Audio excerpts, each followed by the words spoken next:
لہٰذا لفافہ مہمانوں کے عین درمیان کھولا گیا۔ وہ ان کاغذوں، رسیدوں، عدالتی گواہوں کا ایک ایک لفظ سمجھنے سے قاصر تھی، البتہ محفل میں بیٹھے سب لوگوں کو صاف سن گیا۔ وہ تو نادان تھی، لیکن مہمانوں میں کوئی اتنا احمق نہیں تھا۔ تل ملا کر برسنے لگے، بیلا سے برہم ہو گئے، اتنی بڑی بات اور ہم سے چھپا کر رکھی گئی، ہمارا مذاق نہ گیا، ہم سے اچھا دھوکہ کیا ہوا۔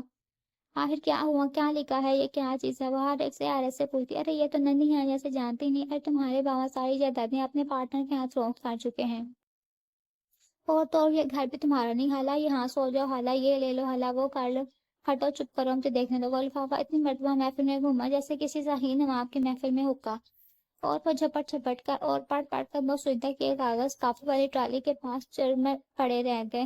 اب کوئی بھی ان کاغذوں میں دلچسپی نہیں لے رہا تھا، جیسے مردہ سانپ، نہ کچھ کو مارنا چاہتا نہ اٹھانا۔ یہ کیسے ہو سکتا؟ آپ نے غلط پڑھا، غلط سمجھا۔ وہ کاغذوں کی مشکل اور دقیق زبانیں الجھی، ایک ایک کو پکڑتی رہتی، معلوم نہیں کیسے اطلاع اڑتی اڑتی گوشی کے ابو تک پہنچی، اور سارے کام چھوڑ کر بے جھجک ان کی محفل میں گھس آئے۔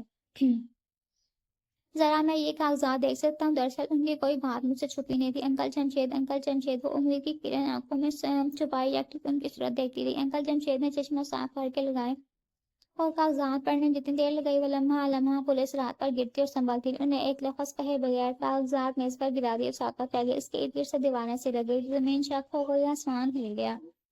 بدگاؤں میں نبود سہارے کو محتاج آتما مارتی رہی۔ آپا اتنی بڑی بات مجھ سے چھپا نہیں سکتے، یہ ضرور کوئی دھوکہ ہے، کوئی غلط فہمی ہے۔ وہ اپنے کھڑے قد سے ایک دم ڈھہ گئی۔ وہ اتنی کمزور تو نہیں تھی، لیکن بند ہوتی کھلتی آنکھوں سے جب بھی اس نے دیکھا لوگ اس کے ارد گرد جمع ہوتے، پھر باری باری باتیں چھیڑنے گیا۔ مجھے تو بیٹی اجازت دو، فائزہ کے امتحان نزدیک ہیں۔ وہ تو میں مشکل سے چھٹی لے کر آئی تھی، تائی اماں نے گود میں رکھا، اس کا سارے احتیاط سے واپس تکیے پر آ گیا، پھر انشاءاللہ امتحانوں کے بعد دوبارہ آؤں گی۔ اور دیکھو میں کہہ دیتی ہوں، اب تو میرے ساتھ رہوگی، لیکن زیادہ نہیں ٹھہری۔ بیمار آدمی رقیق القلب ہوتا ہے، کون جانے کا اب اس کی محبت میں جوش ہے۔ وہ اٹھ کر چل ہی دے وہ سو گئی۔ جاگی تو حالا کا بسترا تیار تھا، دھیان رکھنا اس کا۔ وہ سرہانے بیٹھی کوشی کو ہدایت جاری کر دی، اس کی طبیعت ٹھیک نہیں، دودھ پلانا یہ نہیں دے رہا ہے، میرا تو اپنا جی اسی میں لگا رہے گا۔ حالا نے رکت سے کہا، وہ تو ان کی بیماری کی اطلاع نہ آئی ہوتی تو میں کیسے چلی جاتی، اور دیکھو ہاتھے کھاتے لیے دوسرا تیسرا دن، پھر ان کی روانی کا صدمہ دور نہ ہوا کہ چچی نے جانے کی ٹھان لی۔ ان کے کرایہ نے پھر تنگ کرنا شروع کر دیا تھا، گھر میں لڑکیاں اکیلی تھیں، کوئی ایسی ویسی بات نہ ہو جائے۔ پھپھو کے ساتھ بھلا یہ ہوا کہ ان کو اترنے سے پہلے اطلاع ہوگی۔ ان کے بجائے تعزیت کا بڑا تفصیلی خط آیا، جس میں اس کی محرومی اور ستم کے تفصیلات لکھی، اور یہ بھی کہ تمہارے پاپا نے جانے کیا سوچ کر اتنی بڑی غلطی کی کہ اب نہ گھر ہے، نہ ٹھکانا، نہ کمائی کا کوئی ذریعہ، پتہ نہیں تم کیسے جیو گی۔ میرے پاس ایک کمرہ تھا، لیکن اس میں آج کل میرے سسرالی عزیز ٹھہرے ہوئے ہیں، ان کے رخصت ہوتے میں تمہیں لکھ کر بلوا لوں گی۔ وہ پتہ نہیں کتنے دن لیٹی رہی، کتنے دن سوتی رہی، لیکن جو وہ اٹھی تو اس کا کچھ بھی نہیں بچا تھا۔